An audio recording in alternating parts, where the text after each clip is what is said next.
O governo do João Goulart pregava uma reestruturação da Constituição e mudanças drásticas na política agrária, urbana, educacional e tributária. As medidas que ficaram conhecidas como reformas de base incluíam a estatização de refinarias, desapropriação de terras, fixação de preços de aluguéis e limitação de remessa de lucros ao exterior. As medidas eram inconstitucionais e o próprio governo já esperava que não fossem aceitas pelo Congresso. O Jango então decide dar uma cartada realmente autoritária. Ele pede no Congresso a aprovação do estado de sítio. João Goulart vai ter tentado governar por decretos. E essa tentativa de governar por decretos é o que vai ser o momento determinante para que a oposição se manifestasse contrária a ele. E como o Brasil já tinha, desde 1889, uma tradição de golpes ou tentativas de golpe, João Goulart era mais um que, de fato, tinha essa intenção.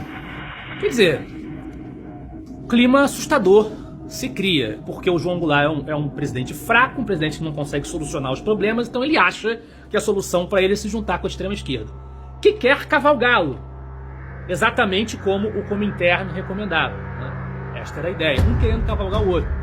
Dali poderia sair um novo Estado Novo, né? Um regime populista trabalhista, não propriamente comunista, mas trabalhista populista, ou um regime comunista, ou uma coisa e depois a outra, né? Porque eles iam cavalgá-lo, depois iam tomar o lugar dele. O mês de março de 64 alcançou o ápice da agitação nas ruas, das greves e da crise que o país se encontrava. Junto com Prestes, grupos comunistas e militares insubordinados, João Goulart organizou comícios em todo o Brasil pressionando o Congresso a aprovar as reformas de base. O comício das reformas deixava bem claro quais os verdadeiros planos para o Brasil. Um projeto dito nacionalista, mas na verdade era um projeto absolutamente estatizante, né? E com total desrespeito à propriedade privada. Numa plateia que tinha bandeiras do PCB, que era um partido ilegal na época, os militares ali do lado, sem fazer nada, né? Os militares ligados ao Jango, né? O que Brizola e João Goulart falaram ao microfone? Que esta Constituição e esta democracia que estão aí, João Goulart falou assim, esta democracia que está aí, na verdade, é um sistema político para beneficiar os poderosos, as elites, que nós precisamos encampar refinaria, nós precisamos impedir remessa de lucro, nós precisamos fazer um plebiscito para dissolver o Congresso, né? O Brizola falando isso. Era isso que estava se falando. Então as pessoas pintam, foi uma injustiça tremenda, porque o discurso era democrático. Balela, mentira. Naquela noite, as janelas do Rio de Janeiro tinham todas uma vela acesa, que foi um sinal de protesto da população em relação ao que tinha acontecido na Central do Brasil. Era a nação brasileira comunicando que não gostou do que estava acontecendo. Ao redor de todo o globo, diversos países davam eco a essas manifestações e diziam não ao comunismo. O Brasil também fez parte desse movimento. Os brasileiros assistiam à radicalização intensa que acontecia no país. Preocupados com a democracia e a soberania nacional, o povo decidiu sair às ruas na maior manifestação pública da história do Brasil. A primeira Marcha da Família com Deus pela Liberdade reuniu 500 mil pessoas em São Paulo no dia 19 de março. O nome da marcha e seus cartazes deixaram claro o seu adversário, o risco comunista. As manifestações espalharam-se por todo o Brasil. Ela é gigantescamente maior do que a coluna Prestes. Ela teve 1,5 milhão de pessoas numa época que o Brasil tinha menos de 1/3 da população atual. Quer dizer, você imagina hoje uma marcha com 4, 5 milhões de pessoas. Ela foi gigantesca, foi um negócio assim para falar, olha, nós não queremos comunista. Comunista tá fora. Jango, pelo amor de Deus, ninguém quer esse cara.